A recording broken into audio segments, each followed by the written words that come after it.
Now let's start. शुरू करते हैं हम लोग। So welcome to the super mentorship. आप सभी का बहुत बहुत स्वागत है सुपर मेंटरशिप में। मैं आपका गाइड उजान, और आज मैं आपको सिखाने जा रहा हूँ रियल में, मतलब लाइव एग्जांपल से बुक कैसे पढ़ते हैं लाइव। लेकिन बुक पढ़ना तो सबको पता है कि भाई ये बुक है और ये बुक हमने हाथ में ली और पढ़ना शुरू किया। लेकिन एक ऐसा मेथड कि जब आप पढ़ते भी जाओ और अपने थॉट्स को अरेंज भी करते जाओ, नोट्स भी बना लो और हमेशा के लिए उसको याद रख लो। ये तो सब लोग चाहते होंगे, यस या नो मुझे बताते जाए। यस, ये हम सब लोग चाहते हैं। मैंने फिर क्या कहा, नोट्स बना लो। नोट्स बनाकर उसको आप याद भी कर लो और उसको थॉट मैपिंग भी कर लो। और सबसे बड़ी बात, ये सारा गेम बहुत छोटा होना चाहिए। सभी लोग सीखना चाहते हैं, पहले एक विल पावर दिखा, yes sir we want to learn. और ये मैं सुपर मेंटरशिप और मार्गदर्शन के स्टूडेंट को पर्सनली सिखाऊंगा। मैं ऐसा क्यों कह रहा हूं? अजीत डोभाल साहब का एक इंटरव्यू पड़ा हुआ है। अजीत डोभाल साहब कहते हैं कि मैं बहुत पढ़ता हूं। वो ज्यादातर इंटरनेट या लैपटॉप यूज नहीं करते हैं, क्योंकि उसके माध्यम से आप स्पाई किए जा सकते हैं, और वो स्पाई मास्टर हैं। वो बोले मैं बहुत पढ़ता हूँ, और वो कई भाषाओं में पढ़ते हैं, कई लैंग्वेजेस उनको आती है। ऐसे ही मैं पढ़ रहा था अंबानी साहब के बारे में। मुकेश अंबानी पर डे 2 से 3 घंटा इस एज में पढ़ने के लिए निकालते हैं।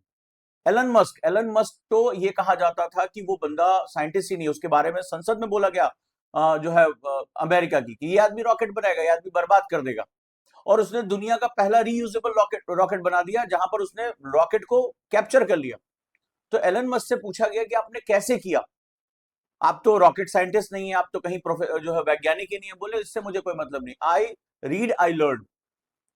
तो मैं रीड जो है वो करता हूं और मैं लर्न कर जाता हूं। बोले मैं बहुत पढ़ता हूं। और एलन मस्क इतना व्यस्त होने के बावजूद भी वो व्यक्ति बहुत तेजी से पढ़ता है, बहुत फास्ट। तो दुनिया के जितने भी सक्सेसफुल लोग हुए हैं, वो उन्होंने हमेशा अपने आप को सेल्फ इंप्रूवमेंट के लिए टाइम दिया है। और वो सिर्फ पढ़ते नहीं है कि वो लग्जरी सी कुर्सी पे बैठ गए, वो प्रॉपर नोट्स लेते हैं और वो नोट संभाल के रखते हैं। तो हमारी सबसे बड़ी ताकत यूपीएससी में जितने भी ऑफिसर्स को मैं पर्सनली जानता हूं, they really love to read books. और वो सिर्फ रीड नहीं करते हैं, वो उसको डेप्थ में लेके जाते हैं, उसके नोट्स बनाते हैं। तो उम्मीद करता हूं आप सभी को ये मेरे साथ सीखना, और ये एक दिन में सीखने वाली आर्ट नहीं। इसीलिए सुपर मेंटरशिप और मार्गदर्शन के स्टूडेंट को मैं पर्सनली सिखाऊंगा। सब लोग सीखने के लिए तैयार हैं? अगर मेरे साथ ये आर्ट, आपको पता है कि 12 घंटे का चैलेंज मैंने शुरू कर दिया है, और मैं अपने 50 स्टूडेंट छांट रहा हूं, जिसमें काफी नाम आ चुके हैं, 16-17 नाम आ चुके हैं, जो मेरे साथ 8 से 12 घंटे की ट्रेनिंग लेने के लिए तैयार है। Exercise, book reading, notes taking, meditation, बोलने की कला, इंटरव्यू फेस करने की कला, अपने आप को शांत रखने की कला, ये सब कुछ जो सीखना चाहते हैं, मतलब एक पर्सनालिटी डेवलप करना चाहते हैं, आईएएस व्यक्ति नहीं व्यक्तित्व का इम्तिहान इसके साथ जाना चाहते हैं, उन सभी के लिए 50 स्टूडेंट के लिए सुपर मेंटरशिप मेरी सख्त ट्रेनिंग शुरू हो रही है। यानी वो फिजिकल, मेंटल, स्पिरिचुअल और एकेडमिक, इन चारों डायमेंशन में वो बेस्ट अपना करना चाहते हैं। अपने पास्ट की चीजों को भूलकर कि दुनिया ने उन्हें क्या कहा, उनकी क्या पहचान थी, अपनी आपको एक क्षितिज पर ले जाकर अपने आप को शाइन कराना चाहते हैं। तो उन सभी का बहुत बहुत स्वागत है। उसमें पहली श्रृंखला शुरू हो रही है, लाइव बुक रीडिंग। सबसे बड़ा जो आर्ट होती है वो बुक रीडिंग होती है। अब आपको मैं जो चीज सिखाने जा रहा हूं वो बहुत ही शानदार है। ये एक किताब है, आर्ट ऑफ डिटैचमेंट, मुझे बहुत अच्छी लगी। सो आई वॉज इन ट्रेन, तो मैं ये बुक जो है पतली सी थी, तो मैंने बैग में डाल दिया कि इसको पढ़ते हैं। And I just started reading. बहुत अच्छा, ये 4 पार्ट की बुक है। ठीक है, 4 पार्ट में पहला पार्ट है द पावर ऑफ प्रेजेंस, दूसरा है द पावर ऑफ कामनेस, तीसरा पावर ऑफ डिटैचमेंट, और चौथा है द पावर ऑफ एलोननेस।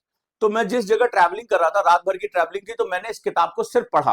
ठीक है, आई वॉज इन बस, तो बस में तो और ज्यादा दिक्कत होती, तो मैंने इसको सिर्फ पढ़ा। पढ़कर इसको मेंटल नोट्स बनाने की कोशिश की। फिर मुझे लगा कि मैं जब अगले दिन सुबह उठा, तो मैंने जब पढ़ा तो इसमें बहुत सी चीजें वॉश आउट हो गई, जबकि बहुत ध्यान से पढ़ा था, बार बार जो है रिकॉल किया था। लेकिन जब मैं अगले दिन उठा तो उसमें से बहुत सी चीजें मिस हो गई थी, गायब हो गई थी। मुझे याद नहीं आ रहा था कि ये सीक्वेंस क्या हो रहा था, और जबकि मैंने बहुत इस पर फोकस किया था।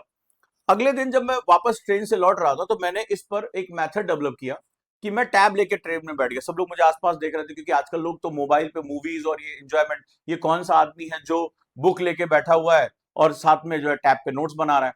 तो वहां पर मैंने थॉट मैपिंग शुरू की, इसकी थॉट मैपिंग प्रोसेस। तो अब हम हाउ टू रीड बुक में हम यहां पर थॉट मैपिंग पे आते हैं कि थॉट मैपिंग क्या होता है, और ये मैं लगातार आपको सिखाऊंगा। तो सुपर 50 स्टूडेंट्स की जो ट्रेनिंग शुरू हो रही है, सुपर 50 स्टूडेंट्स की, आज से हमारी कोचिंग नहीं, ट्रेनिंग शुरू होगी। और ट्रेनिंग बहुत हार्ड होती है। ट्रेनिंग के रूल्स आप जानते हैं कि बहुत सख्त होता है, कोच बहुत कठिन होता है। तो वो ट्रेनिंग मैं शुरू करने जा रहा हूं, और मैं आपका कोच ओजांग, नॉट टीचर, कोच आपका। मैं यहां से सबसे पहली जो बिगेस्ट आपकी स्किल है बुक रीडिंग स्किल, लेकिन यहां पर बुक रीडिंग के साथ मैं वर्ड रीडिंग हटाऊंगा और यहां से मैं लेकर आऊंगा बुक लर्निंग। तो आज से मेरे स्टूडेंट बुक लर्निंग में जाएंगे। अब सवाल है रीडिंग और लर्निंग में क्या अंतर होता है। रीडिंग में आप पैसिव रीडिंग भी कर सकते हैं, एक्टिव रीडिंग भी कर सकते हैं, choice is yours, A option और बी ऑप्शन, और हम उसको आराम से चेयर पे बैठ के कर सकते हैं। लर्निंग का मतलब होता है इन्वॉल्व होना। रीडिंग आपको ऑप्शन देता है कि आप रीडिंग में इन्वॉल्व हो या ना हो, तो आप इन्वॉल्व अगर नहीं होगे तो आप उसका बहुत बड़ा हिस्सा नहीं रखोगे। ज्यादातर रीडिंग में यही होता है। ज्यादातर मेरे साथ जब काउंसलिंग में बच्चे आते हैं कि एनसीईआरटी खत्म कर लिए, अच्छा चलो 6 क्लास की एनसीईआरटी के पहले चैप्टर में ये था, तो बताओ नहीं याद है। तो अगर मैंने पूरी एनसीईआरटी खत्म कर ली और मुझे ये नहीं पता कि ये छोटा सा कॉन्सेप्ट क्या है, हंटर और गैदरर्स कहां भारत में जो है पाए गए, जो कि पहले ही पेज पे दिया हुआ है, तो मेरे उस पढ़ने का कोई मतलब है? आप हाँ या ना में जवाब दो। मेरे बुक पढ़ने का कोई मतलब है? मैंने 10 घंटे लगाए, 20 घंटे लगाए, 100 घंटे लगाए। लोग साल साल भर एनसीईआरटी पढ़ते हैं, फायदा क्या? क्योंकि हम कंपटीशन में जा रहे हैं। हमको किसी को दिखाना नहीं है ना कि भैया हम 10 घंटे बैठे थे, पापा मम्मी मुझे साइकिल लाके खरीद के दे देंगे। ऐसा कुछ नहीं होने जा रहा है। कंपटीशन है। कंपटीशन कहता है आउटपुट क्या है, आउटपुट क्या है। अगर आप आउटपुट दे पा रहे, यानी उसने जो क्वेश्चन पूछा, आप एनसीईआरटी पढ़ो ना पढ़ो, आप जो समोसा खाने वाले अखबार पे रख के, जो अखबार पे लोग खाते हैं, तुम उसको पढ़ के तुमने एग्जाम में दे दिया, कोई दिक्कत नहीं, कहीं से भी लेकर कबाड़ी दुकान से खरीद लो, कोई समस्या नहीं है। यूपीएससी की एक टॉपर ऐसी भी थी जिसने कबाड़ी की दुकान से द हिंदू खरीद के पढ़ा है, क्योंकि उसके गांव में आता नहीं था। उसके फादर हफ्ते में एक दिन जाते थे, कबाड़ी की दुकान से खरीद के लेकर आते थे। तो यूपीएससी सोर्स नहीं मांग रहा, यूपीएससी नॉलेज कह रहा है कि आपके पास कितना, आपके ब्रेन में कितना है। तो यहां पर स्टूडेंट जो है एक बहुत बड़ी गलती करता है। पूरे टाइम, साल 2 साल, जब तक वो लौट नहीं जाता अपने गांव, तब तक वो रीडिंग करता है कि बुक रीडिंग। अच्छा, हेडिंग भी बुक रीडिंग दी जाती है। अब हमें क्या करना है? जो ट्रेनर होता है, जो कोच मैं सुपर 50 में लेकर जा रहा हूं, बुक लर्निंग, और मैं आपको लाइव एग्जांपल दिखाने जा रहा हूं। कोई हंसी मजाक की बातें नहीं है, ये मोटिवेशन क्लास नहीं है। दिस इज अ, इसको याद रखना, मेरी सख्त ट्रेनिंग है। तो कमजोर दिल वाले मेरी ट्रेनिंग में शामिल ना हो, सुपर मेंटरशिप में शामिल ना हो, पहले बता दे रहा हूं। जिनको लग्जरी है, माँ बाप को दिखाना है, महंगे कपड़े मोबाइल खरीदना है कि बाबू मेरा बहुत पढ़ रहा है, ठीक है, बबुआइन बहुत पढ़ रही, छोड़ दो उसको।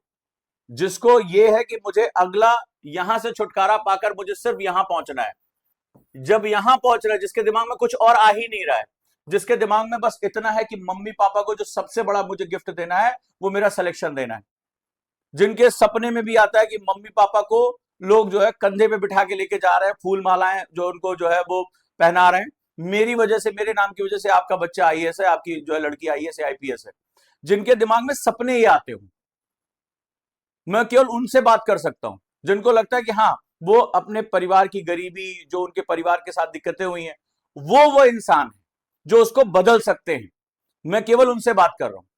जिनको लग रहा है कि सब कुछ चल रहा है, हम भी चलेंगे, उनसे मैं बात नहीं कर रहा हूं। उनके लिए ट्रेनिंग होती भी नहीं है। आपको पता होगा ना, जब सेना में आते तो बहुत लोगों को छांट दिया जाता है, तो ये बात याद रखिएगा, ठीक है। अब हम आगे बढ़ते हैं। किसी को वॉइस में कोई प्रॉब्लम, कोई दिक्कत? वीडियो सही है सब? Very nice. अब शुरू करते हैं। तो हम क्या करते हैं, किताब को पढ़ना शुरू करते हैं। तो किताब का फर्स्ट रीडिंग कैसे होती है, याद रखिएगा। अब हमारे पास एक बड़ी प्रॉब्लम है, जरा प्रॉब्लम को समझ लो। सब लोग बुक पढ़ना चाहते हैं, यस या नो, कमेंट करते जाए। सब लोग चाहते हैं ना कि बेस्ट बुक वो रीड करें, या अब वो मेरे साथ क्या करें, लर्न करें। अब बुक रीडिंग में एक सबसे बड़ी प्रॉब्लम है, किसी भी बुक को 2 चरण होते हैं, पढ़ना, 3 चरण हो जाते हैं यूपीएससी में, याद करना, और तीसरा चरण होता है अप्लाई करना। यूपीएससी तीसरे चरण तक आता है, थर्ड स्टेज तक आता है, यानी जो आपने पढ़ा है उसको अप्लाई करना। सीधे सीधे क्वेश्चन पूछा नहीं जाता कि अकबर का जन्म कब हुआ, ये क्वेश्चन नहीं पूछा जाएगा, ठीक है। महरौली का स्तंभ कहां पाया गया, ये सब वन लाइनर क्वेश्चन यूपीएससी में नहीं आते। जिसको ये सब नहीं पता वैसे भी यूपीएससी छोड़ दे, ठीक है। तो यहां पर जो क्वेश्चन आते हैं अगर मैं बात करूं, तो वो इसको अप्लाई करने की बात करता है। वो कहेगा महरौली में जो स्तंभ पाया गया वो भारत की प्राचीन मेटलर्जी, धातु विज्ञान की ऊंचाइयों को दर्शाता है। इस विषय पर आप टिप्पणी करें कि किसी समाज में ज्ञान विज्ञान कैसे इतना आगे बढ़ता है। तो आपसे वो एनालिसिस अप्लाई करने के लिए पूछ रहा है। वो तुमसे ये नहीं पूछेगा हड़प्पा सभ्यता का प्रमुख स्थल कौन सा है, वो ये पूछेगा कि जिस देश में हड़प्पा सभ्यता पाई, यूपीएससी क्वेश्चन है ना, हड़प्पा सभ्यता पाई गई, आज वहां के शहर इतने अनियोजित क्यों हैं? Why the cities are unplanned right now? One of the most plan city in the world, Harappa. जहां पे ड्रेनेज सिस्टम था, 90 डिग्रीज पे जो है ग्रिड सिस्टम में सड़कें थी, वो जहां पर हड़प्पा जैसी सभ्यता से जहां शुरुआत होती है, वहां की जो आगे हम अगर बात करें तो फिर वहां पर आज हमारे शहर अनियोजित क्यों? तो वो क्या कह रहा है? कह रहा है पढ़ने को अप्लाई करने तक लेकर आना है। एग्री करते हो सब लोग? जो लोग एग्री नहीं करते हैं क्लास छोड़ सकते हैं। रीजन ये है कि उन्हें पता ही नहीं कि यूपीएससी क्या कह रहा है। तो या तो मेरे साथ आप सीखेंगे। अब जब हम यहां तक पहुंच जाते हैं तो अप्लाई तक पहुंचना है, तो बुक के साथ 3 सेगमेंट। अब ये तीनों चीजें खाती हैं टाइम, ये चीजें खाती हैं टाइम। अब इस टाइम में बड़ी दिक्कत है। आप ग्रेजुएट होकर आए, आपके पास सर मेरे पास, जैसे कल भी मैंने काउंसलिंग की, सर 2027 में एग्जाम देना है। आप जुलाई में बैठे हो और आप कह रहे हो 2027 में, आपने काउंट ही नहीं किया, आपको 2027 एक साल लग रहा है। आप उसको जरा दिन में काउंट करके देखो। मेरे कहने से आप गलतियां डे वन से करना शुरू कर देते हो। आप उसको दिन में काउंट करके देखो, डेज में, और डेज में काउंट करके इज इक्वल टू यूपीएससी का सिलेबस उठा लो। सिलेबस को आप क्या करो, सिलेबस को टॉपिक टू टॉपिक तोड़ दो, फिर देखो तुम्हारी हालत खराब हो जाएगी। तुम्हारी हालत खराब हो जाएगी जब उसको टॉपिक टू टॉपिक तोड़ोगे।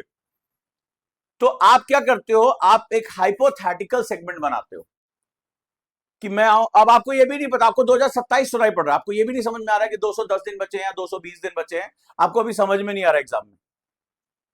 तो आप क्या होता है, आप इस बुक को पढ़ने के लिए जो आपको कम से कम 3 स्टेज में पढ़ाई करनी है, आप सिर्फ, बहुत अधिक होता है, सिर्फ पढ़ पाते हो। उसको याद करना और उसको अप्लाई करना, ये आपके लाइफ में नहीं होता। अब मैं सही बोल रहा हूं या गलत बोल रहा हूं, पहले मुझे बताओ। तो आप सिर्फ किसी बुक को, आप मुझे ईमानदारी से बताना, कोई बुक तुमने 3 बार कब पढ़ी थी? कोई बुक तुमने 3 बार पूरी, चाहे विपिन चंद्रा हो, एनसीईआरटी हो, पूरी 1 टू लास्ट पेज आपने 3 बार कब पढ़ी थी? मैंने आपको SQ3R मेथड सिखाया था, तो उसमें 3R है। आप किसी बुक को पहले पेज से लास्ट पेज 3 बार आपने रीडिंग कब की? मुझे ईमानदारी से बताओ कि यस सर हमने इस बुक को 3 बार, स्पेक्ट्रम मैंने 3 बार पूरी फिनिश की है। बताओ किसी ने किया है? नहीं किया है, नहीं किया है। और नहीं तो बुक का नाम बताओ, मैं क्वेश्चन पूछ लेता हूं वहां से। तो अब आपको ये ध्यान रखना है, पहली बात तो अर्ली बर्ड्स जो लोग सुन रहे हैं, जल्दी तैयारी शुरू करें, जल्दी तैयारी शुरू करें। अपने आप को समय दे 2 से 3 साल। यूपीएससी में जो एवरेज अटेम्प्ट है वो चौथा अटेम्प्ट माना जाता है। सो जिसको बहुत हरी है कि मेरे पास सर 6 महीने हैं, वो थोड़ा सा रुकें, फिर और भी विकल्पों के बारे में सोचें। लेकिन जो लोग जानते हैं कि इससे मुझे क्या प्राप्त होगा, एक आईएएस की क्या प्रेस्टीज होती है, एक आईएएस अपने परिवार के लिए, अपने देश के लिए, अपने समाज के लिए क्या क्या कर सकता है, जिनके पास ये क्लियर है आईएएस आईपीएस के लिए, वो रुके यहां पे, वो रुके। कल एक आईपीएस रिजाइन करा था, देखिए पूरा मीडिया खड़ा था, उन्होंने कहा वो 11 साल सर्विस के बाद कि मैं व्यक्तिगत कारणों से, कोई भी व्यक्तिगत कारण हो सकते हैं, वो आईआईटी से उनके लिए 50 रास्ते खुले हुए हैं, लेकिन उनको रोकने की कितनी कोशिश हो रही है। आप सोचिए कि एक ऐसी जॉब जिसमें आप रिजाइन करना चाहते हैं, उनको समझाया जा रहा है, सीनियर्स आ रहे हैं, यार तुम डिस्टिंग्विश करियर है तुम्हारा, ये वो सरकार के लोग आकर बोल रहे हैं, डीओपीटी बोल रहा है, लंबे समय तक उनको रिजाइन ना कराए, मतलब वो ना छोड़े, इसके लिए पूरा जो है इतना पूरी लॉबी लगी पड़ी है। तो ये यूपीएससी यहां घुसना मुश्किल है, निकलना और मुश्किल हो जाता है। पकड़ पकड़ के आपको, आप रिटायर हो जाओगे। अजीत डोभाल साहब कब रिटायर हो गए बताओ? भारत में रिटायरमेंट की एज 60 है, 80 होने वाले हैं। सरकार पकड़ पकड़ के बिठाए, भैया कुछ काम करो, एस जयशंकर साहब काम करो, अमिताभ कांत G20 का शेरपा बना दिया, जाने ही नहीं देंगे। श्रीधरन साहब के मुंह से आवाज निकलनी जब बंद हो गई, बोले अब तो मैं व्हील चेयर से उठ नहीं पा रहा हूं, इतना बूढ़ा हो गया हूं, 90+ हो गया हूं। नहीं तो बोले अच्छा ठीक है सर आप 90+ है तो फिर भी आप मानद सदस्य बन जाइए, मेट्रो मैन जिनको कहा जाता है। बोले सर बस केवल आप फाइल देख लिया करिए, आप बस केवल हमारे पितामह की तरह बैठ जाइए। ये हालत है हमारे। तो आप इस चीज को समझने की कोशिश करिए। तो अब आपकी सबसे बड़ी प्रॉब्लम ये कि आपके पास बुक को रीड करने का टाइम है, और कितने लोग यहां पर ये मानते हैं कि एक बार वो पढ़ेंगे, और विवेकानंद के वंशज है वो, और फोटोग्राफिक मेमोरी उनकी, और ये पूरी किताब यू डाउनलोड हो जाएगी। देखो समझते सब लोग यही कि इस बार ये बुक ऐसे पढ़ूंगा कि ऐसे पढ़ूंगी कि ये पूरी दिमाग में छप जाएगी। ये ख्याली पुलाव तो आपने खूब पकाए होंगे, बताओ बताओ किसने किसने पकाया है। तो अब यहां इसको थोड़ा सा आपको ध्यान लेके चलना है कि हम लोग एक बार पढ़कर, रीड करके बुक के मास्टर नहीं हो सकते। और यूपीएससी 2026 के पैटर्न ने एक चीज तो क्लियर कर दी है कि जब तक आप डिस्टिंग्विश रीडर नहीं बनोगे, ये नोट डाउन कर लो, 2026 का पेपर जिसने नहीं देखा है, क्लास खत्म करेंगे, फ्री में अवेलेबल है, एक बार प्रीलिम्स का पेपर जरूर पढ़ लीजिएगा।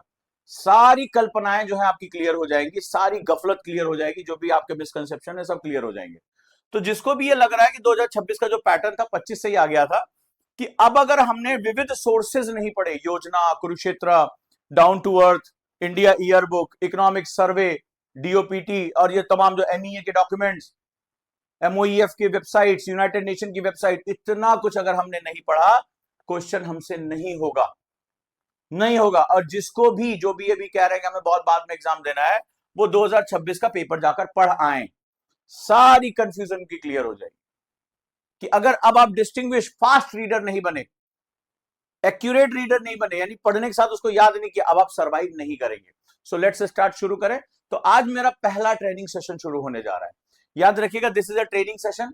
मैं कोई जादू नहीं सिखाने जा रहा हूं। जो लोग मेरे साथ सुपर मेंटरशिप में हैं, मार्गदर्शन में हैं, आपको पता होगा कि मार्गदर्शन भी मेरे साथ शुरू हो रहा है। जिनके पास थोड़े से और पैसे कम है, जो क्लासेस जिनको नीड नहीं है, किसी और कोचिंग में पढ़ते हैं और वो मुझसे चीजें गाइड सीखना चाहते हैं, तो उनके लिए 50 स्टूडेंट के लिए यहाँ पर मेरा मार्गदर्शन कार्यक्रम भी है। सुपर मेंटरशिप में क्लासेस भी हैं, एनसीईआरटी और बाकी मेंस की, और यहाँ पर आपको आंसर राइटिंग और मेरी गाइडेंस आपको पर्सनली मिलती रहेगी। अब हम यहाँ पे क्या करते हैं, इस चीज को सीखते हैं। तो ये ट्रेनिंग हो सकता है कि लंबे समय तक चले। ये एक मास्टर आप बन गए तो आपका काम बहुत आसान हो जाएगा। अब सबसे पहले मैं बुक में सबसे पहले क्या पढ़ता हूं, जरा इसको देखें। तो बुक में सबसे पहले मुझे पढ़ना होता है इंडेक्स। पढ़ते हैं या नहीं पढ़ते हैं? प्रीफेस, प्राथक्कन जिसे हम लोग बोलते हैं। तो सबसे पहले ये बुक किस बारे में है। आप लोग ज्यादातर इंट्रोडक्शन या इंडेक्स जो है वो छोड़ देते हैं। अपनी अपनी बुक निकालिए, हमेशा पढ़ा करिए।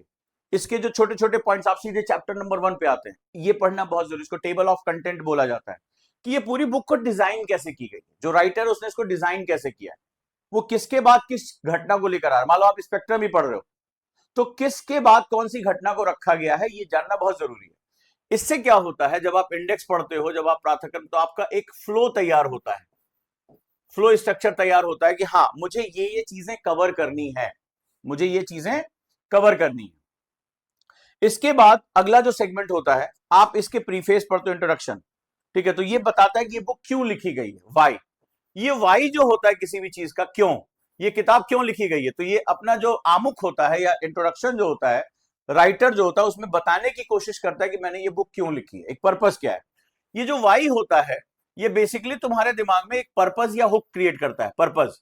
और आप जानते हैं कि पर्पस के बिना आप कहीं कहीं नहीं पहुंच सकते। अगर आपके किसी भी एक्ट में, याद रखिएगा, अगर उद्देश्य शामिल नहीं है, तो आप तो एक, जिसे कहते हैं ना, आवारा, मूच अराउंड, आप घूम रहे केवल। आपको ये पता है कि ये मेरा सोर्स है, ये मेरी डेस्टिनी है, मुझे इतने टाइम में यहां पर इसको कवर करना है। तो आप अपनी स्पीड, अपनी डिस्टेंस, टाइम, इन सभी चीजों को मैनेज कर सकते हैं। ठीक है, मुझे टाइम कम करना है, मैं अपनी स्पीड को इंक्रीज कर दूंगा। लेकिन जब आपको ये पता है कि आपका सोर्स तो ये है, लेकिन डेस्टिनेशन कहां है, तो जो रास्ते में आया आप वहीं रुक गए, and that's your biggest problem. आप बुक उठाते हो तो आपको ये नहीं पता होता कि आपका डेस्टिनेशन क्या है। मुझे 50 मिनट पढ़ना है, 50 मिनट में मुझे कितने पेज पढ़ने हैं, मुझे कहां पहुंचना है, बहुत से लोगों को ये नहीं पता। मेंटरशिप के स्टूडेंट को इसीलिए मैं टाइम बॉक्सिंग मेथड सिखाता हूं। वो कहते हैं कि सर बहुत टाइम लग रहा है। आप टाइम मत बढ़ाओ, आप अपनी स्पीड बढ़ाओ। हमारे हाथ में ये चीज है, आप टाइम को फिक्स कर दो, टाइम को फिक्स कर दो, आप स्पीड बढ़ा लो। तो होता है ना फॉर्मूला, चाल बराबर दूरी बटा समय, चाल बराबर, साइंस बता देता हूं, दूरी बटा समय, यानी speed is equal to distance upon time. Distance आपको बहुत ज्यादा तय करनी है, टाइम फिक्स कर दो, तो अब क्या बचा, तो speed is directly proportional to distance. तो अगर आपको डिस्टेंस ज्यादा है, यानी अगर आपको डिस्टेंस ज्यादा तय करनी है, तो आपको क्या ज्यादा करना पड़ेगा, स्पीड। बहुत सिंपल सा फॉर्मूला याद रखो।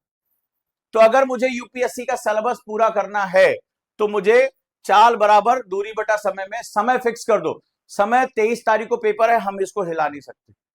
365 दिन है, हम इसको नहीं बदल सकते। घड़ी 24 घंटे है हमारा जो है, उसको हम नहीं बदल सकते। तो आप क्या कर सकते हो, केवल अगर आपको ज्यादा दूरी तय करनी है, ज्यादा बुक्स पढ़नी है, ज्यादा नोट्स पढ़ना है, तो आपको क्या करना पड़ेगा, अपनी चाल बढ़ानी पड़ेगी।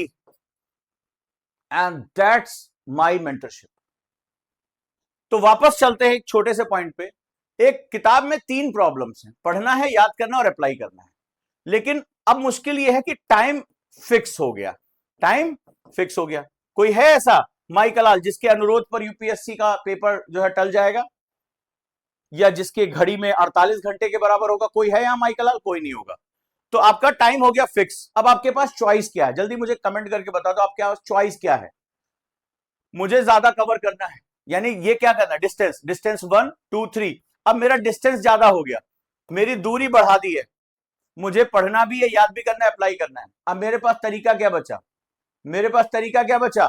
फॉर्मूला भी बता दिया। मुझे क्या बढ़ानी होगी? यस, मोटिवेशन भी मैं ना फिजिक्स के नियमों पे दे रहा हूं, तो मुझे स्पीड बढ़ानी होगी, क्योंकि जो है चाल डायरेक्टली प्रोपोर्शनल डिस्टेंस के, तो मुझे स्पीड इंक्रीज करनी होगी। Now let's start how to increase. अब मैं बुक अगर तेजी से पढ़ता हूं, मुझे समझ में नहीं आ रहा है ना, मेरी बात अब यहां से शुरू होती है।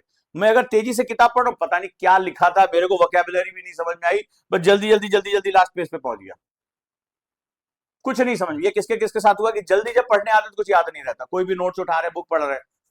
अब मुसीबत यह कि स्पीड बढ़ाऊं तो कुछ याद नहीं रहता, इस वाले लेवल पे हम पहुंच ही नहीं पा रहे, यहीं पे खत्म हो गए। धीमे पढ़ते हैं तो हम यहां तक पहुंच भी नहीं पाते, बड़ी मुसीबत है। पता चला हमने 15 दिन रखा था विपिन चंद्रा पढ़ने के लिए, और पता चला 15 दिन में अभी हम जो है 1/4 बुक नहीं पढ़ पाए। नोट्स बनाए, कभी ये करें कभी वो करें, आगे बैक एंड फोर्थ चल रहे हैं, पहुंची नहीं। फिर पता चला प्रेशर आना कि अब ज्योग्राफी पढ़ने का टाइम आ गया, अभी हिस्ट्री खत्म नहीं, तो हिस्ट्री रखते हैं, ज्योग्राफी जाते हैं, ज्योग्राफी थोड़ा सा पढ़ते हैं, फिर वही कहानी होती, फिर लगता है यार वापस हिस्ट्री पढ़ लेते, फिर वापस आते तो जितना पढ़ा था 1/4 वो भी भूल जाता है। होता है कि नहीं होता है? सब कुछ बिल्कुल तुम्हारे दर्द को बता रहा हूं। अब इसके लिए एक मेथड हम लोग आते हैं, इसका सॉल्यूशन भी है। अगर प्रॉब्लम है तो मेंटर क्या करता है? सॉल्यूशन भी लेकर आता है। तो मैं सॉल्यूशन लेकर आ गया। Let's start. आपके पास बुक्स हैं, शुरू करते हैं। अब मैंने ट्रेन में बैठे बैठे इसके इंडेक्स से लेकर और मैं पेज नंबर 33 तक 33 तक कंटिन्यूअस पढ़ता रहा। तो ये इतना मैंने इसको पढ़ डाला था, ठीक है, इसकी मैंने पूरी रीडिंग कंप्लीट कर ली। अब हम लोग करते हैं, लेकिन पढ़ तो डाला ट्रेन में बैठे बैठे, और आपको पता है ट्रेन में 9:30 बजे के बाद 10 बजे के बाद लोग लाइट वाइट बंद करके सो जाते हैं, तो मेरे पास लिमिटेशन थी कि 10 बजे तक ही आप पढ़ सकते हैं, बाकी सब लाइट वाइट अपना सब लोग सोने होने चले जाते हैं। तो जब तक लाइट जली तब तक ही मैं इसको पढ़ पाया। तो मैंने 33 पेज पढ़ा, लेकिन इस 33 पेज में क्या पढ़ा मैंने, और पढ़ते समय मैंने क्या हासिल किया, अब मैं आपको वो दिखाने जा रहा हूं। और इस 33 पेज के नोट्स, अगर आप 33 पेज पढ़ते तो आपके नोट्स कितने पेज में बनते? ठीक है, बढ़िया, इसमें छोटे छोटे अक्षर है, कोई पिक्चर नहीं है, सिर्फ पैराग्राफ है, काफी टेक्स्ट है इसमें। अगर आप इसके 33 पेज पढ़ते तो इसके नोट्स कितने पेज में बनाते? पहले मैं आपसे क्वेश्चन पूछना चाहता हूं, फिर मैं आपको अपनी चीज दिखाने जा रहा हूं। चलिए शुरू करते हैं हम लोग। तैयार हैं आज मेरे साथ ये सेशन के लिए? और आप मुझे बताएंगे कि सुपर मेंटरशिप में मैं ये सेशन कितने दिन रखूं, कब तक तुम्हें सिखाऊं।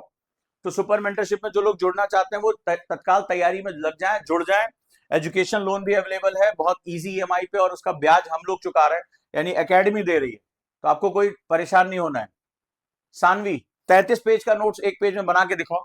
चलो तुम बना के दिखाओ मुझे। बोलना बहुत आसान है, बोलने के लिए तो आप बोलते हो कि सर मैं 2 लाइन में बना दूंगी। 33 पेज का नोट्स एक पेज में बना के तो दिखाओ।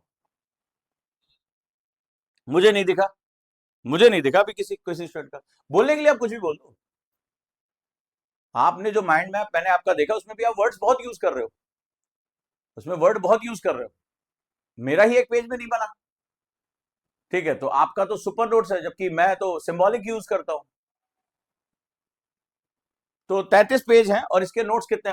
किसी ने लिखा 12, किसी ने लिखा 20 पेज, 4 से 5 भी है। स्नेहा ने लिखा 3 से 4 पेज, ठीक है। श्रुति लिख रही है 4 to 5 पेज में, देखते हैं। 14, और इंपॉर्टेंट है कि वाइटल इंफॉर्मेशन मिसिंग नहीं होनी चाहिए, कोई भी वाइटल इंफॉर्मेशन मिसिंग नहीं होनी चाहिए। यानी अगर आपको किसी को, मैंने क्या कहा, थर्ड स्टेज क्या है? नोट्स का मतलब आपको लगता है कि किसी इंफॉर्मेशन को क्रक्स कर दो, आपने थर्ड स्टेज पे ध्यान नहीं दिया। थर्ड स्टेज क्या थी इसमें? थर्ड स्टेज थी अप्लाई करना। यानी अगर जो मुझसे मैंने पढ़ा है, आपके नोट्स को मैंने बहुत ध्यान से देखा, जो आप लोग मुझे भेजते हो, आप लोग उसको क्रक्स बना देते हो, उसकी वाइटल इंफॉर्मेशन आप छोटी कर देते हो, आपको लगता है कि दैट इज कॉल्ड नोट्स। मेरे आप तीसरी बात पे थोड़ा याद रख लीजिए प्लीज। यूपीएससी का क्वेश्चन कैसा होता है? यूपीएससी का क्वेश्चन अप्लाई बेस होता है।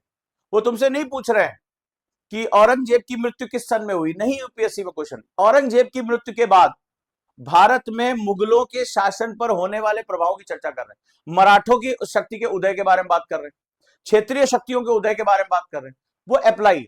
पर सवाल है कि जो आपने नोट्स बनाया है वो आपको अप्लाई पार्ट पे लेके जा पा रहा है कि नहीं पा रहा, ये दैट्स इंपॉर्टेंट क्वेश्चन।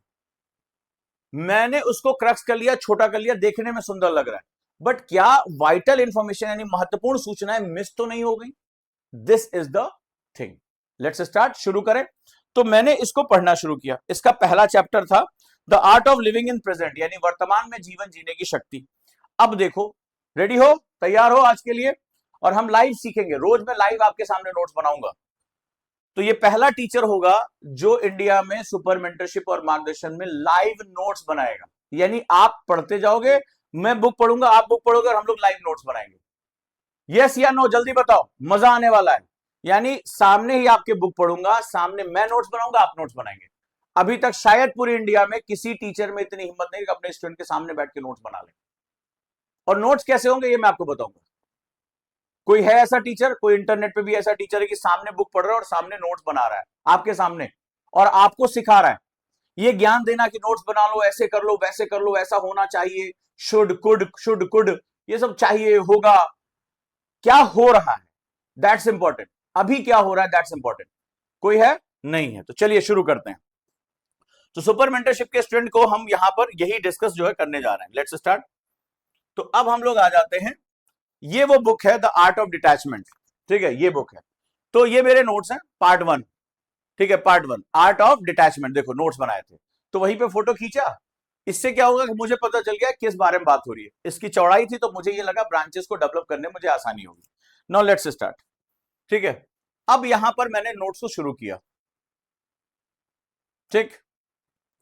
तो आर्ट ऑफ डिटैचमेंट के बारे में है कि कैसे आप कामनेस लाइफ में जा सकते हैं, कैसे आप लोग कहते हैं ना ओवर थिंकिंग होती है, निगेटिव थॉट्स आते हैं। तो ये किताब बहुत खूबसूरत तरीके से लिखी गई है कि आप कैसे वर्तमान में जी सकते हो, कैसे आप काम रह सकते हो, कैसे आप अपने आप को, क्योंकि आपको इसमें एक पॉइंट है एलोननेस, कि आप कैसे एकांत में रह के अपने लक्ष्य की तरफ बढ़ सकते हो, कैसे आप पास्ट के रिग्रेट को, अपना जो पास्ट टेंस है उसको हटा सकते हो, फ्यूचर के फियर को खत्म कर सकते हो। यही तो आपकी सबसे बड़ी प्रॉब्लम है। That book is very important for you. अब मैंने इसमें नोट्स में पार्ट वन का हेडिंग था the art of living in present, art of living in present.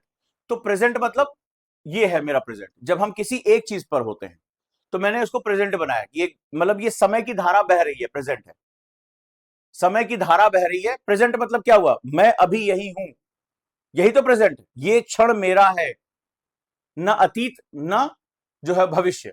तो मैंने क्या कहा, पास्ट क्रॉस मार दिया, फ्यूचर क्रॉस मार दिया, कि जब आपका संपूर्ण जीवन, जब आपका संपूर्ण ध्यान सिर्फ वर्तमान पर है, सिर्फ उस पल पर है, ना तो अतीत ना भविष्य। तो यहां पर लिखा है डू नॉट लूज योर, अब बुद्ध का यहां पे कोट है, मैंने बुद्ध के कोट को यहां लिख दिया। Do not lose yourself in the past, do not run after the future, do not live in the past, do not run after the future, the past no longer is, the future has not yet come, live in the here and now, here and now. किसका है? महात्मा बुद्ध का coat है, कि कहते हैं कि अपने आप को ना अतीत में खोने दो, ना भविष्य के पीछे भागो। अतीत अब है नहीं, भविष्य अभी आया नहीं है, अगर कुछ है तो वर्तमान है। इस पूरे कोट को मैंने ये लिखा है, ये कोट को मैंने लिखा है। अब ये कहता है, आगे मेरा चैप्टर बढ़ रहा है, देखो ध्यान से।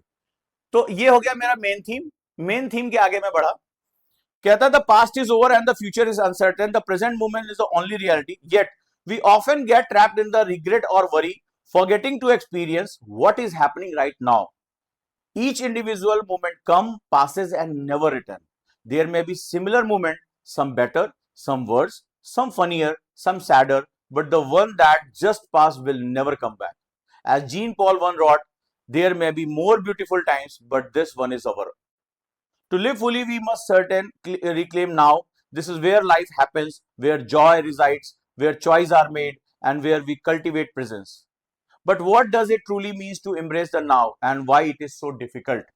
Right? अब देखते जाओ।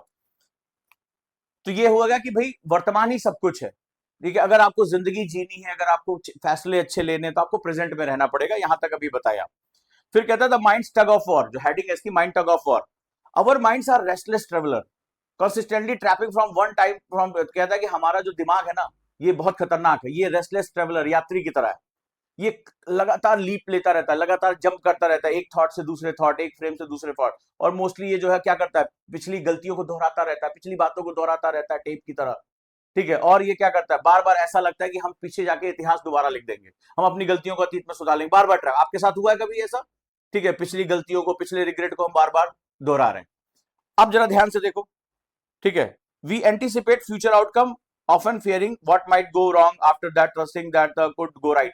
तो कहता है कि हम फ्यूचर को लेकर डरते रहते, ये नहीं हुआ तो क्या होगा, ये नहीं हुआ तो ऐसा होगा, वो मुझे ऐसे बोलेंगे। आपके साथ भी होता है बार बार। This constant mental tug of war robs us of the richness of the present moment. और ये जो कांस्टेंट टग ऑफ वॉर, यानी फ्यूचर और पास्ट के बीच में जब घूमते रहते हैं, पास्ट में ये गलती कर दी, उसने ऐसा बोल दिया, मैं ऐसा कर दूंगी, मैं ऐसा कर दूंगा, और फ्यूचर में ऐसा नहीं हुआ तो क्या होगा। तो इससे क्या होता है कि हमारा प्रेजेंट मोमेंट खत्म हो जाता है। इसको देखो, मैंने बताया कि हमारा जो ब्रेन है वो हमेशा मेसी रहता है, टग ऑफ वॉर में मेंटेन रहता है, यानी ये लूप में घूमता रहता है। तो मैंने इस पूरे पैरा, जितना देर अभी तक मैंने पढ़ा, वो ये है 2 वर्ड कि हमारा ब्रेन, ये मैंने ब्रेन बना दिया। अब ट्रेन में बैठा था, ट्रेन तो हिलती रहती है थोड़ी बहुत, ठीक है, भले चाहे आप एसी कोच में बैठे हो, लेकिन ट्रेन तो भारतीय ट्रेन है ना, वो घटर बटर करेगी। तो ये मैं ट्रेन में बैठ के बना रहा हूं, ट्रेन में बैठ के बना रहा हूं। अब यहां पर ये ब्रेन हो गया, ब्रेन हमेशा मेसी लूप में घूमता रहता है, ठीक है, वो पास्ट फ्यूचर फियर ये दिखाता है। इसके बाद ये कहते हैं कि बुद्ध के, इसके बाद एक कहानी पूरी नरेट हो रही है, द 2 एरोज, कि बुद्ध के शिष्य ने पूछा कि प्रभु, ठीक है, कि ट्रबल माइंड, अगर किसी इंसान का दिमाग बहुत ज्यादा पास्ट और फ्यूचर में, तो क्या तरीका है, ठीक है, क्या वो इंसान पेन से बच सकता है, क्या जिंदगी में किसी को दर्द का अनुभव नहीं होता, उनके शिष्य ने पूछा।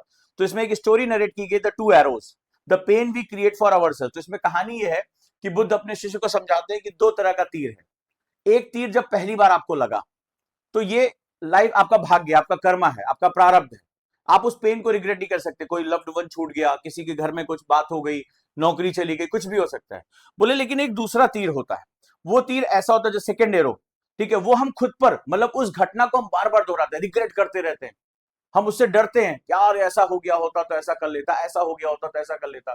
तो बोले जीवन में 2 तीर होते हैं। अब मैंने 2 एरो स्टोरी, हेडिंग थी 2 एरो स्टोरी, 2 एरो स्टोरी। पहला तीर pain, can not avoid. Buddha कहते हैं आप पहले वाले को, लाइफ में कुछ भी दुर्घटनाएं हो रही हैं, किसी के माता पिता के साथ कुछ हो गया, किसी के साथ लव्ड वन के साथ हो गया, बोले आप यू कैन नॉट अवॉइड, आप इसको अवॉइड नहीं कर सकते, ये पेन हो सकता है, ये आपकी किस्मत के ऊपर डिपेंड है। But the second suffering, second arrow, that is a suffering, highlight कर दिया, वहीं से हाईलाइटर उठाया, हाईलाइट मार दिया कि दैट इज इंपॉर्टेंट, ये हमारे हाथ में। बुद्ध कहते हैं कि ये जो सेकेंड सफरिंग है, मतलब आप उस याद को याद कर करके, बार बार उस पर अपनी दुखों को जताकर, आप खुद को क्या करते हैं, आप इसको अपने दिमाग में क्रिएट करते हैं। वी क्रिएट इन माइंड, इस पूरे पैराग्राफ में इतना, we create in mind. We हमारे लिए इंपॉर्टेंट, क्या, वी के ऊपर हाईलाइट कर दिया, वी यानी हम इस तीर को खुद ही क्या कहते हैं, वो कहते हैं ना उड़ता तीर ले लेना, वही वाली, ये सफरिंग हमारी वजह से, ठीक है। And overthink self judgement, जब हम खुद को जज करने लगते हैं, यार काश मैंने वो नहीं किया होता, काश मैंने वो नहीं कहा होता, लेकिन आप जाकर अतीत में उसे चेंज नहीं कर सकते। तो बुद्ध कहते हैं कि जो दूसरा तीर है ना, ये आपके सारे दुखों का कारण है। ये पहला तीर आया, उसको उसी मूवमेंट भूल जाओ, ये होना था जो हो गया, खत्म। लेकिन हम क्या करते हैं, उस दर्द को कैरी फॉरवर्ड करते हैं। आप लोगों के साथ भी लाइफ में ये होता। अभी देखो बहुत से हमारे बच्चे 2026 का प्रीलिम्स देकर आए, अभी तक होश में नहीं आए वो, अभी भी वो क्लास में रेगुलर नहीं आते हैं, वेबिनार्स में रेगुलर नहीं आते हैं, वो किसी बैच में रेगुलर, उनको बताना पड़ता है। अभी देखो 10 बार मैसेज ग्रुप में पढ़े होंगे मेंटरशिप के स्टूडेंट को, शायद ही इंडिया का कोई पहला टीचर ऐसा होगा जो अपने बच्चों के लिए इतनी मेहनत कर रहा है, खुद मैसेज डाल रहा है, पीछे जो है वो मैडम को मैसेज कराया जा रहा है कि भैया बोलो क्लास कर ले, बहुत इंपॉर्टेंट, ग्रुप में आया ना, जाके देखो। शायद ही किसी कोचिंग में ऐसा होता होगा, किसी ट्रेनिंग कैंप में, जहां बच्चों को बताया जा रहा है कि बहुत इंपॉर्टेंट क्लास है, कर लो, जगाया जा रहा है, लिंक दिया जा रहा है, कर लो कर लो कर लो, बहुत इंपॉर्टेंट है। कल शाम को भी बताया कि मैं 11 बजे आऊंगा बहुत इंपॉर्टेंट क्लास लेने के लिए। कहीं ऐसा नहीं होता, एडमिशन लेने के बाद भाड़ में जाओ, किसी को कोई लेना देना नहीं है, पढ़ो ना पढ़ो तुम्हारी मर्जी। यहाँ जो छोटे बच्चों की तरह, यही है हमारा जो ट्रेनिंग, सबसे इंपॉर्टेंट है। जाके खुद चेक कर लो, ग्रुप में कम से कम 2-3 बार मैसेज आया है कि कर लो, ये जीवन को बदलने वाली क्लास है। अब देखो इसके बाद आ गया, हेडिंग है anchoring your self in now, कि अगर तुम एंकर मतलब जहाज को जब रोका जाता है तो एंकर डाला जाता है, ठीक है, एंकर बड़ा भारी सा होता है, वो जाकर ऐसे फंस जाता है, जहाज फिर लहरों में नहीं घूमता है। तो नाव को टिके रहने के लिए एंकर का होना बहुत जरूरी है। हेडिंग है anchoring your self in now, तो ये वाले जो ब्रांच है क्या है, एंकरिंग। तो मैंने कहा एंकर, एंकर मतलब हुक बना दिया, एंकर ऐसे ही होता है, आपने पिक्चरों में देखा होगा, हर जगह देखा होगा, जो जहाज को रोकता है, एंकर। नाउ प्रेजेंट, नाउ मतलब यहां पर प्रेजेंट है, तो anchor your self in now. तो इसमें वो कहते हैं ऑल सेंसेस, सभी सेंसेस को प्रेजेंट मोमेंट में रखो। इस समय क्या हो रहा है, हवा कैसी चल रही है, मैं क्या भोजन कर रहा हूँ, भोजन का स्वाद कैसा है, मेरे आसपास चीजें कैसी। मोस्टली हम कहीं पे होश में नहीं रहते हैं, हम या तो पास्ट के बारे में सोचते हैं, फ्यूचर के बारे में सोचते हैं। तो वो कहते हैं कि ऑल सेंसेस को यहीं रखो। मैंने एक बुक लिखी, मैंने डायरी लिखी थी अपनी, और आनंद यात्रा के बारे में लिखा था। मैंने उसका नाम दिया था आनंद यात्रा, कि जब आप इसी पल में रहते। मैं 11 दिन तक एनलाइटमेंट लिखता रहा था, एक बंद कमरे में लिखता रहा था। वो मेरे जीवन के सबसे क्रांतिकारी पल थे, जब मैंने अपने आप को ट्रांसफॉर्म, 11 दिन तक मैं लिखता रहा और पूरी 2 डायरी लिख डाली थी, और उसका नाम मैंने रखा था बाद में आनंद यात्रा। सोचता ही जा रहा हूं किसी दिन बुक छपवाऊं इस पे। ठीक है, तो बुद्ध कहते हैं कि कैसे आप इस जगह रहो। बोले सबसे आसान तरीका। तो मैंने इसको क्या किया, घेर दिया, टेक्निक बताई ग्रुप में। तो ये मैंने मल्टी उसमें घेर दिया। वो कहते हैं कि आपका, इसमें लिख रहे हैं बुद्ध, कि कैसे आप हर समय तो विचारों से 46,000 थॉट्स आ रहे हैं, कैसे आप निकलोगे इससे।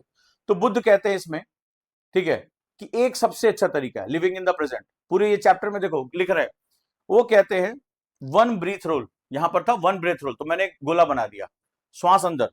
तो यहां पर पूरी हेडिंग दी है कि the easiest way to return to the present moment is to take a conscious breath, जो मैं आपको योगिक ब्रीथिंग सिखाता हूं। Inhale deeply, feel the air fill your lungs, गहरी सांस लो, और उस हवा को अपने फेफड़ों में महसूस करो। जो मैं कहता हूं ना कि जब पेट ठंडा होने लगे तो आप यहां पर हो। Hold it for a moment, then release it slowly. This single breath is a reminder that you are here, alive and capable of being fully present. तो कहते हैं ये जो एक श्वास है ना, बुद्ध कहते हैं, विपासना इसको कहा जाता है, जो ये एक श्वास से आपको बताती है कि आप जिंदा हो, आप यहां हो, और आप इस पल को जीने के लिए तैयार हो। No matter how far your mind wanders, कहते हैं कि कोई मतलब नहीं कि तुम्हारा दिमाग कितना वॉन्डर कर रहा है। The breath is always here, ready to bring you back. Let it your anchor, your guide and your reminder that the present moment is enough, because in the end the only time you are ever truly here is now, have is now, आज ही है। तो मैंने क्या बताया कि दिमाग wander कर रहा है, तो देखो मैंने वॉन्डर को बनाया, साइन बना दिया कि दिमाग वॉन्डर कर रहा है, घूम रहा है।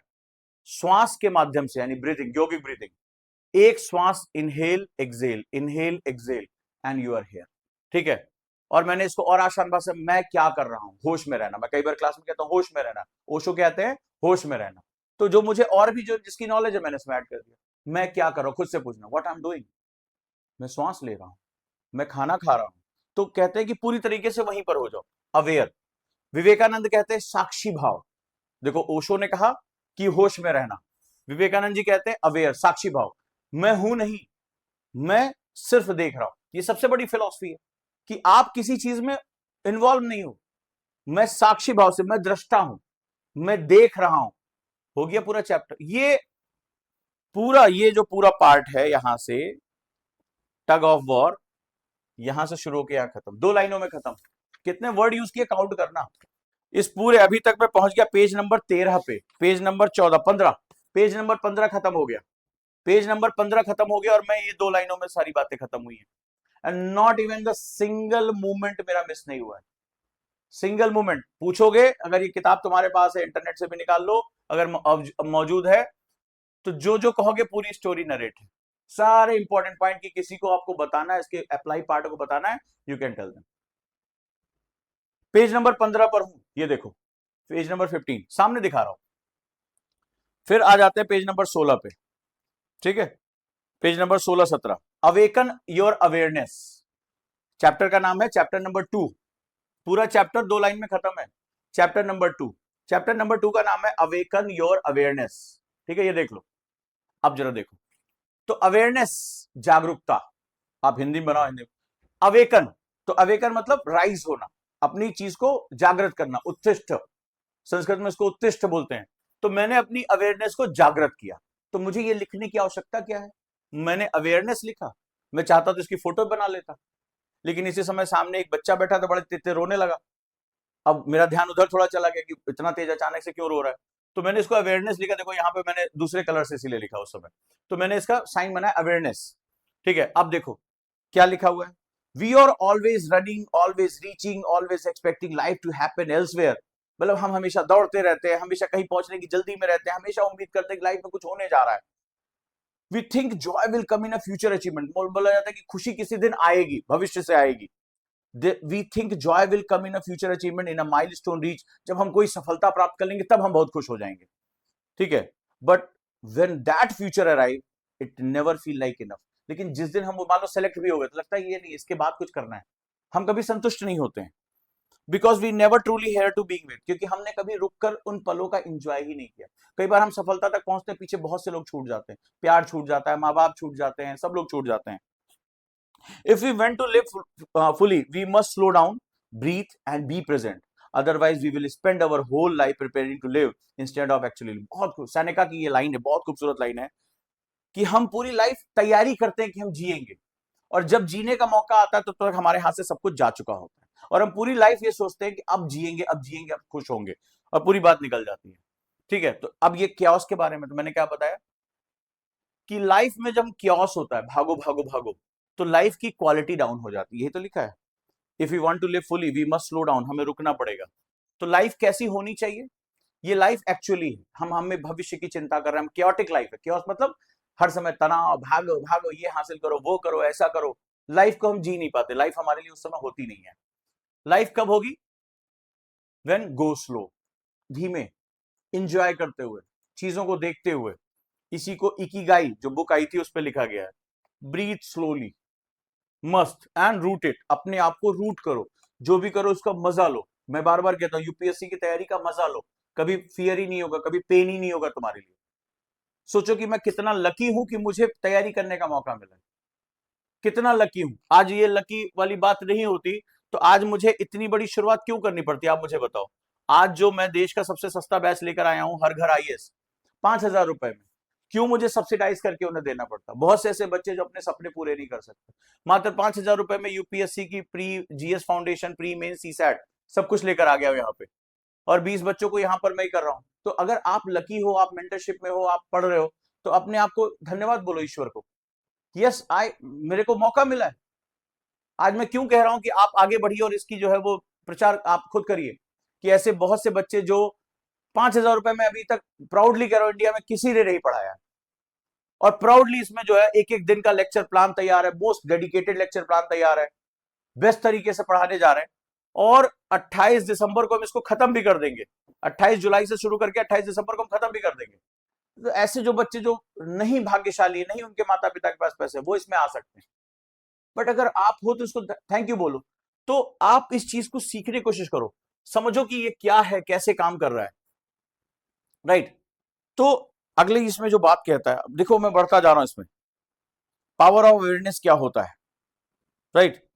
तो ऑस्कर विल्डे का कोट दिया हुआ है, to live in the rarest thing in the world, to live is the rarest thing in the world, most people exist, that's all. बहुत खूबसूरत लाइन लिखी है, ऑस्कर विल्डे ने लिखा है कि जीना जो है ना बहुत दुर्लभ चीज है।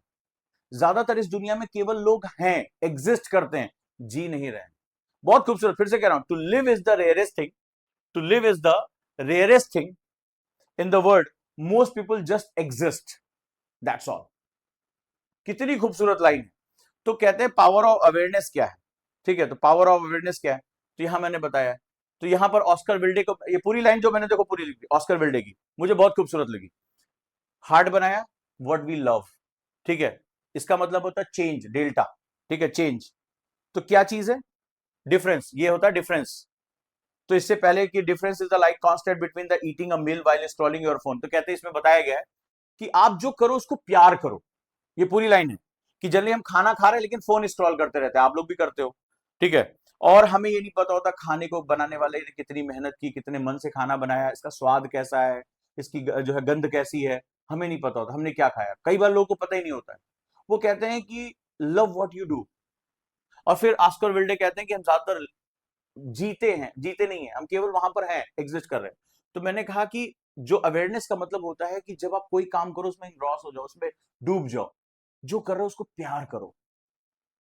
फिर कहते हैं कि चेंज कहां से, लिविंग वर्सेस एग्जिस्टिंग, कि हम लिविंग है या एग्जिस्टिंग है, ठीक है। तो एग्जिस्टिंग का मतलब होता है पैसिव, ऑटोमेटिक, हम है, हमें होश नहीं है, हम चिंता में डूबे हुए हैं, हम खाना खा रहे हैं हमें नहीं पता, हम कोई काम कर रहे हैं हमें नहीं पता, किताब लेके बैठे हुए पढ़ने के लिए, हमारा दिमाग कहीं और है, यस या नो। तो कहते हैं ऑस्कर विल्डे कहती है कि लिविंग। तो लिविंग क्या होता है, मैंने अब यहीं से एक पॉइंट निकाल दिया, लिविंग का मतलब क्या हुआ, आगे बताते हैं कि what is the meaning of living. कहते हैं be where you are otherwise you will miss your life, Buddha कहते हैं, बुद्ध का कोट है, और ये कोट भी बड़े सुंदर है कि be where you are otherwise you will miss your life, जहां हो वहीं रहो, अदरवाइज पूरा जीवन बर्बाद हो जाएगा। Awareness is how we stop missing it. तो कहते हैं अवेयरनेस क्या है, कहते हैं कि इसको मिस करने से बचाना है कि ये पल मेरे हाथ से ना निकले। तो क्या कहते हैं बुद्ध? प्रेजेंस। आप वही हो। मैंने स्टार मार्क कर दिया, इंपॉर्टेंट। अटेंशन, जो हो रहा है उस पर ध्यान दो, चाहे श्वास ले रहे हो, खाना खा रहे हो, बुक पढ़ रहे हो, शब्दों के साथ यूपीएससी की तैयारी कर रहे हैं, तो उस समय फील करो कि मैं एक ऑफिसर हूं, मैं भारत की समस्या के साथ हूं। जब महिला सशक्तिकरण के बारे में पढ़ रहे हो, जब किसी चीज को, तो आप महसूस करो वहां पर कि मैं हूं यहाँ पर, मैं, मेरे सामने घटना हो रही है, मैं यहाँ पर खड़ा हूं, मैं ईश्वर चंद्र विद्यासागर के सामने खड़ा हूं वहां पे, विधवा विवाह के लिए मेरे सामने वो चर्चा कर रहे हैं। जब आप इस तरीके से दुनिया में चले जाते हो, फिर आपके लिए वो सब्जेक्ट क्या हो जाता है? वो शब्दों से, किताबों से निकलकर आपके जीवन का हिस्सा हो जाता है। Then you are able to apply it. फिर कहते हैं कि अवेयरनेस इससे आती है। अब अवेयरनेस पे क्या है? अवेयरनेस पे इन्होंने बहुत लंबा चौड़ा चैप्टर, फिर आगे पूरा अवेयरनेस के बारे में। अब मैंने यहां से अवेयरनेस शब्द को, लिविंग में 3 चीज आती है, प्रेजेंस रहो, अटेंशन एंड अवेयरनेस। अब अवेयरनेस क्या है? अवेयरनेस में यहां पर इन्होंने पूरी परिभाषा, बुद्ध ने पूरी परिभाषा दी है, क्योंकि बुद्ध पूरा जो उनका एनलाइटमेंट अवेयरनेस को लेकर, ability to observe, ability to observe. तो अब इसमें ये ऐसे नहीं दिया हुआ है, ये पूरा पैराग्राफ लिखा हुआ है कि mindfulness is awareness in action. If awareness is noticing the moment, mindfulness is living in it. It's choosing to be present without needing to be judged, fix, or escape what is. Instead of being carried away by the thoughts, you observe them. Instead of rushing through your day, you experience it. One of the simplest way to cultivate mindfulness is through your breath. Your breath is always with you, a steady anchor to the present. The next time you find yourself overwhelmed or lost in the thought, pause, take a slow, deep breath. Feel the air moving in and out of the lungs. Is that simple breath? You are present, and the presence is the foundation of the mindfulness. फिर interesting awareness and mindfulness जो daily life, आगे बहुत सी चीजें इसमें बताई गई हैं। तो कहते हैं एबिलिटी टू ऑब्जर्व, देखने की क्षमता, ऑब्जर्व करना। ठीक है, मैं थॉट, इमोशन, ठीक है, एंड सिंसियर विद क्लैरिटी। ठीक है, तो यहां पर क्या कहते हैं? क्लैरिटी के साथ देखना, सराउंडिंग विद क्लैरिटी। मैं हमेशा कहता हूं यूपीएससी में किताबों से निकलो, ये वही चीज है जिसको मैंने अपने ध्यान में महसूस किया था, आनंद यात्रा के दौरान महसूस किया था, कि मेरे आसपास क्या हो रहा है इसको ऑब्जर्व करना, मेरे आसपास क्या हो रहा है। प्रदूषण के बारे में बात हो रही है तो लोग किताब ढूंढते हो, सर नोट्स दे दीजिए, निकलो बाहर। जिस दिन तुमने ये तुम्हारे अंदर आ गया, ऑब्जर्वर हो गए, उस दिन तुम्हारे लिए सिलेक्शन का 60-70% रास्ता अपने आप क्लियर हो। मेरे आसपास हो क्या रहा है, मेरे इस न्यूज़पेपर में क्या आया। मैं हमेशा कहता हूँ कि आईएएस ऑफिसर के अंदर 2 चीजें होती है, याद है मेरी line? Awareness and alertness. Awareness का मतलब क्या हो रहा है इसके बारे में जानकारी, अलर्टनेस का मतलब कि मैं जो सोच रहा हूं उसको विचार, उसको क्रिया में कन्वर्ट कर दूं, एक्शन में कन्वर्ट कर दूं। 2 चीजें इंपॉर्टेंट है, थॉट, इमोशन एंड सराउंडिंग। पूरे पैराग्राफ 3 वर्ड के अंदर आ गया। व्हाट इज हैपनिंग, क्या हो रहा है, दृष्टा भाव से देखो। अरे सर न्यूज, बेटा कल प्रधानमंत्री यहाँ गए थे, आप लोग क्लास में आए, प्रधानमंत्री चले गए, वापस भी आ गए, अच्छा। तो आप अवेयर ही नहीं हो, आप क्या, आप आईएएस बनना चाहते हो, देखो अपनी गलती समझो इसको, आईना दिखा रहा हूं। आपने कहा मुझे आईएएस बनना है, आपने खुद कहा ना, आईपीएस बनना है, यूपीएससी क्रैक करना है। तो आपके देश में क्या हो रहा है, आपके देश के प्रमुख, आपके संविधान के प्रमुख कहां आ रहे हैं, कहां जा रहे हैं, क्या हो रहा है, आपको पता ही नहीं। आपको ये किसी का इंतजार करना है? अरे आप वहां शुरू करो, वहां से प्रश्न पूछो कि वो यहाँ क्यों गए सर। लेकिन मैं तुम्हें बता रहा हूं वो गए तो तुम पहली बार चिन्हित हो रहा, अरे बाप रे बाप, प्रधानमंत्री की इस देश में यात्रा हुई। आपको तो ये पूछना सिर्फ वहां जाने का मुख्य पर्पस क्या है, मेरी मेरी ज्ञान को बढ़ाइए। लेकिन आप पहले स्टेज में ही फेल हो गए, आपको पता ही नहीं कि आपके देश में क्या हो रहा है। क्यों?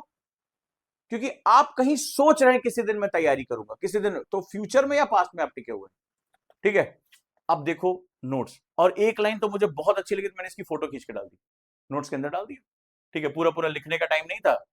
मार्कस ऑरेलियस का बहुत फेमस कोट है, do every act of your life as though it were the last act of your life. कहते हैं कि अपने जीवन के हर कर्म को ऐसा करो कि जीवन का आखिरी कर्म, इसके बाद जीवन खत्म है। Live each moment fully with the intention and awareness and you will never look back with regret. Marcus Aurelius, क्या खूबसूरत। अब बताओ, मैं पेज नंबर 30 पे पहुंचने वाला हूं और अभी 21 पे तो आ ही गया, 21 के बाद ये पूरा 22 तक जाता है ये चैप्टर, और अभी मैं सिर्फ चौथी लाइन पर हूं। इतना शॉर्ट नोट्स और सारी इंपॉर्टेंट बातें इसके अंदर, symbolic, that's called synopsis. IAS topper synopsis बनाते हैं।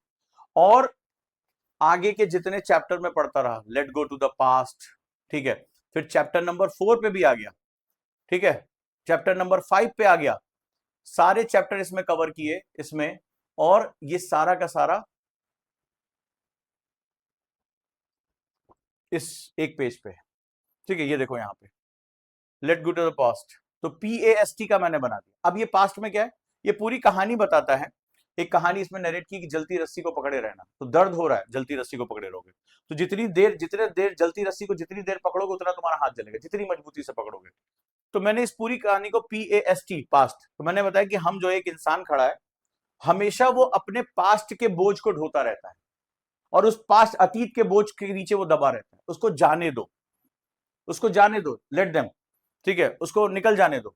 तो बुद्ध कहते हैं कि जलती रस्सी को जितनी देर पकड़े रहोगे, जितनी मजबूती से पकड़ो उतना तुम्हारा हाथ जलेगा। ये पूरी सेगमेंट को।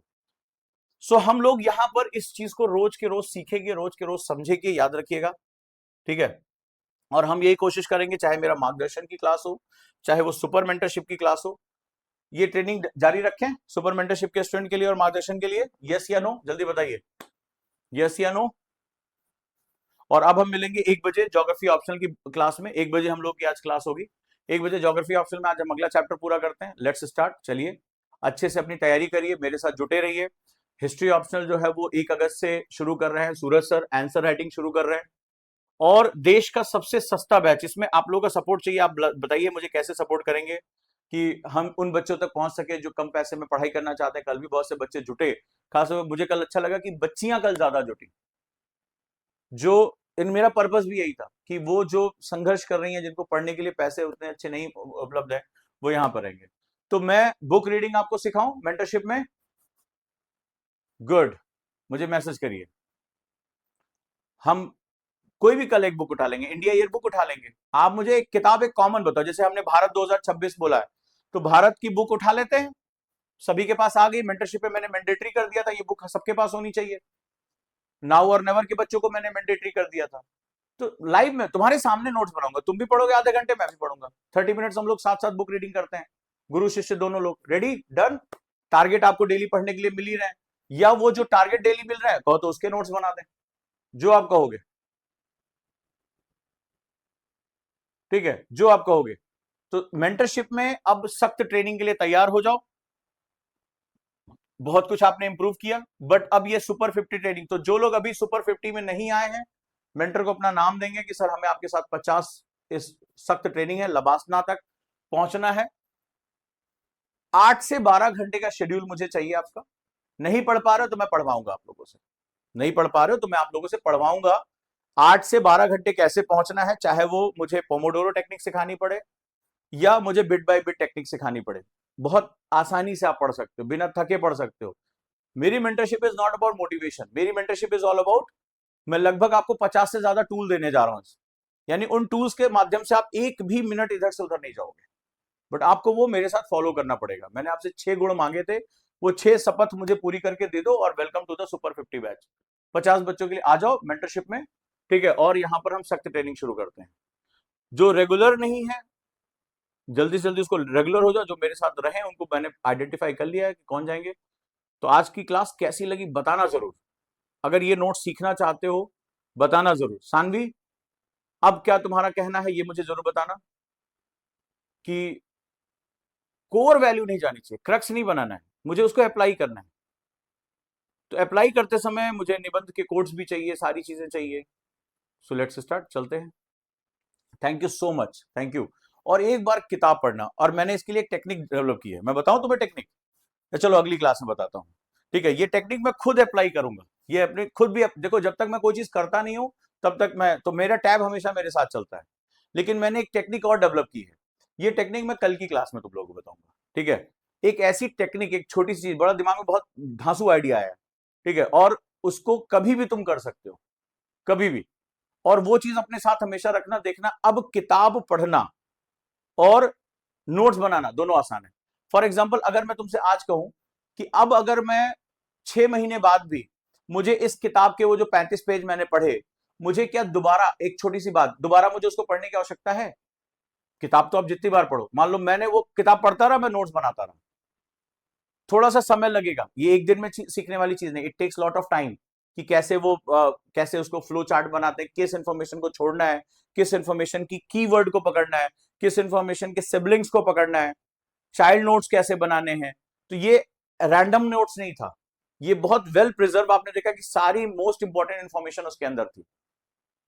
तो तो ये एक दिन में नहीं आएगा, इट टेक्स 5-6 मंथ मिनिमम। मान के चलो कि 6 महीना कम से कम आप मेरे साथ सीखोगे, मिनिमम कह रहा हूं। अगर आप हार्ड वर्किंग रहोगे, रोज मैं आपको सिखाता रहा, तो आपको कम से कम ये टाइम लगेगा कि कैसे उस पूरी एक लाइन को या पूरे पैराग्राफ या पूरे, आपने देखा 2-2 पेज मैंने सिर्फ एक नोड के अंदर लिखा है, तो कैसे वो क्रिएट होगा, उसके लिए आपको 5 से 6 महीना मेरे साथ लगना पड़ेगा। लेकिन इसके बाद अब मुझे दोबारा इस किताब को नहीं उठाना है, और मैं इसमें नई चीजें ऐड ऑन कर सकता हूं। जैसे मान लो कल को मैंने ओशो पढ़ा या विवेकानंद पढ़ा या ऑस्कर विल्डे पढ़ा, किसी को भी पढ़ने पढ़ा, उसके थॉट्स इसके आसपास रहे, मैं इसी के अंदर लाके जोड़ कर दूंगा कि नहीं जोड़ दूंगा? यस। तो मेरे नोट्स में मुझे बार बार अपने कोर टॉपिक से बाहर नहीं निकलना है, मैं उसी टॉपिक के अंदर ऐड ऑन करता रहूंगा, ऐड ऑन करता रहूंगा, मेरे पास हो गया माल मसाला काम करने के लिए। So this is the beauty of this particular topic. Thank you so much, जुड़े रहो। तो मेंटरशिप के स्टूडेंट जो सुपर 50 में आना चाह रहे हैं, ट्रेनिंग करना चाह रहे हैं, वो आज अपने मेंटर को अपना नाम दे देंगे और हम लोग यहां से आगे बढ़ेंगे। Thank you.